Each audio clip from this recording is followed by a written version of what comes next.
મુગલ બાદશાહ શાહજહાંની મોટી દીકરી શારજહાં માટે 1644માં સુરતની અંદર જે પ્રોપર્ટી બનાવવામાં આવી હતી એ પ્રોપર્ટી આજે સુરત મહાનગરપાલિકાની ઓફિસ તરીકે ઓળખાય છે. જે તે સમયે મુગલ સરાય તરીકે ઓળખાતી હતી. અત્યારે અમારી પાછળ આપ જોઈ રહ્યા છો આ જે પ્રોપર્ટી છે મુગલ બાદશાહ શાહજહાંની મોટી દીકરી જહાં આરા માટે બનાવવામાં આવી હતી 1644માં. અને જે તે સમયે આ પ્રોપર્ટીનો ખર્ચો 33,080 રૂપિયા હતો. અને આ લગભગ 40 વર્ષ સુધી આની કાનૂની જંગ ચાલી હતી. અને કાનૂની જંગ જે ચાલ્યા બાદ જે અબ્દુલ વદુદ અહેમદ મિયાં જારુલ્લાહ નામના જે વડીલ છે એ આ કાનૂની જંગ લડી રહ્યા હતા. અને અંતે એમને અહીં જીત મળી હતી. અને ત્યારબાદ મહાનગરપાલિકા એ જીતની વિરુદ્ધમાં હાઈકોર્ટ ફરીથી પહોંચી હતી. અત્યારે કાનૂની જંગ ચાલી રહી છે. તો સુરતમાં આ જે વકફ બોર્ડની આ પ્રોપર્ટી છે એ સાબિત થઈ ચૂક્યું હતું, પણ કાનૂની જંગ હજુ પણ ચાલુ છે. ત્યારે 1 એપ્રિલ 1868માં સુરત મહાનગરપાલિકાની ફક્ત 2 રૂમથી આ સમગ્ર બિલ્ડિંગમાં ઓફિસ શરૂઆત થઈ હતી. ને અત્યારે કેટલાક વર્ષોથી સમગ્ર આ વકફ બોર્ડની પ્રોપર્ટી પર સુરત મહાનગરપાલિકાનો અવૈધ કબજો છે એમ પણ કહી શકાય. જો કે કાનૂની જંગ હજુ ચાલી રહી છે, કારણ કે સુરત મહાનગરપાલિકાની પાસે આ વાતનો કોઈ પુરાવા નથી કે આ પ્રોપર્ટી એમની છે. જો કે બીજી સામે વકફ બોર્ડની આ પ્રોપર્ટી છે એના અલગ અલગ પુરાવાઓ મળ્યા છે ને એના આધારે જે કોર્ટે ડિસિઝન લીધા છે, વકફ બોર્ડે એને સર્ટિફિકેટ પણ આપ્યું છે.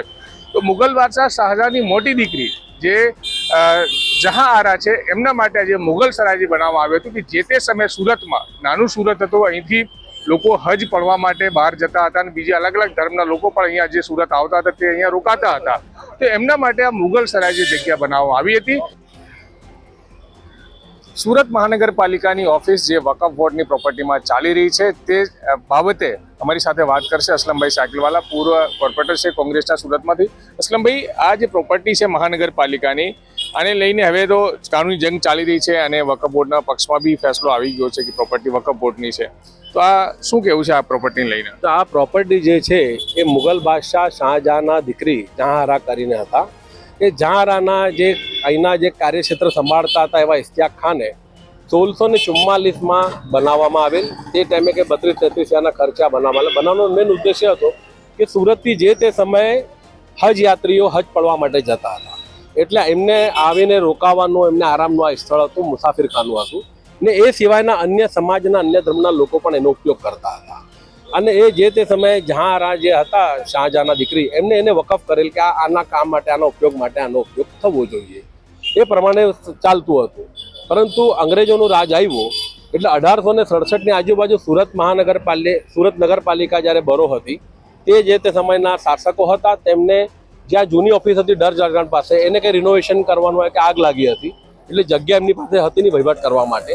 એટલે જે તે સમયે એમને અંગ્રેજના જે કંઈ ગવર્નર હતા એને પત્ર લખ્યો કે અમને આ જગ્યા આપો. એટલે એમને એમના પત્રમાં પણ એવો સ્પષ્ટ ઉલ્લેખ કરેલો છે કે ભાઈ આ મુસ્લિમોને પૂછવું પડશે, આ મુસ્લિમોની વકફની જગ્યા છે. અને જે તે સમયના આગેવાનોને પૂછીને 2 રૂમ એની અહીંયા ફાળવણી કરવામાં આવી. પરંતુ આજે સમયાંતરે તમે જોવો છો કે 2 રૂમને બદલે આખી મુગલ સરાય પર સુરત મહાનગરપાલિકાના એડમિનિસ્ટ્રેટર વહીવટી તંત્ર બેસે છે. એના પછી આ વધુ જરૂલ્લા ચાચા કરીને જે એના સામાજિક આગેવાન છે, પાછલા 40 વર્ષથી એના બધા પુરાવા એકઠા કરતા હતા. પુરાવા લઈને તે સમયે પહેલાં ગુજરાત રાજ્ય વકફ બોર્ડમાં ગયા, પરંતુ એમની અરજીનો કોઈ નિકાલ ના આવ્યો તો આ નામદાર હાઈકોર્ટમાં ગયા. અને હાઈકોર્ટના દિશા નિર્દેશ મુજબ ગુજરાત રાજ્ય વકફ બોર્ડે આને વકફ પ્રોપર્ટી જાહેર કરી અને સુરત મહાનગરપાલિકાને 2021માં નોટિસ આપી કે આ વકફની પ્રોપર્ટી છે, તમે એને તાત્કાલિક કબજો ગુજરાત રાજ્ય વકફ બોર્ડને આપો. પરંતુ સુરત મહાનગરપાલિકા એ ટ્રિબ્યુનલમાં ગઈ નોટિસની સામે. દુઃખ એ બાબતનો છે કે જે તે સમયે 2021માં જે ચેરમેન હતા સજ્જાદ હીરા, એમને આ નોટિસ મળ્યાના ટૂંકા દિવસોમાં એમના પદ પરથી હટવું પડ્યું. અને જે બીજા ચેરમેન આવ્યા છે એમને એ ચેરમેન એવા છે કે એ ગુજરાત રાજ્ય વકફ બોર્ડના ચેરમેન નહીં, પરંતુ ભારતીય જનતા પાર્ટીના ચેરમેન છે. અને એમને ખુદાનો ભય નથી, પરંતુ ભારતીય જનતા પાર્ટીના નેતાઓનો એટલો બધો ભય છે કે એમને જે જવાબદારીપૂર્વક કામ ટ્રિબ્યુનલમાં કરવાનું હતું એની જગ્યાએ એમને ટ્રિબ્યુનલમાં બિલકુલ ન્યુટ્રલાઇઝ થઈ ગયા. અને ટ્રિબ્યુનલનો ચુકાદો જે સુરત મહાનગરપાલિકાની ફેવરમાં આવ્યો છે, એની સામે વકફ બોર્ડની જવાબદારી બનતી હતી કે હાઈકોર્ટમાં જાય, પરંતુ આજ દિન સુધી હાઈકોર્ટમાં નથી જઈ શક્યા છે એની સામે અપીલ કરવા. અને વધુ જરૂરલા જે ચાચા છે એ જ બિચારા હાઈકોર્ટમાં ગયા છે.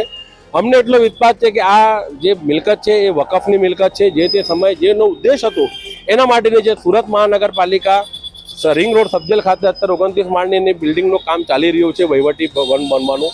અપેક્ષા રાખીએ, વિશ્વાસ રાખીએ, મહાનગરપાલિકાનું જ્યારે વહીવટી ભવન બની જાય, અહીંથી જ્યારે ઓફિસ ત્યાં સ્થળાંતર થાય તો જે તે સમયે જેના ઉદ્દેશ માટે આ બિલ્ડિંગ હતી, જે મુગલસરાય ઐતિહાસિક મિલકત છે અને જે સમાજ માટે છે, સમાજના સામાજિક શૈક્ષણિક વિકાસ માટે છે, એને સમાજને સુપ્રત કરવું જોઈએ. ગુજરાત રાજ્ય વકફ બોર્ડને સુપ્રત કરી દેવું જોઈએ.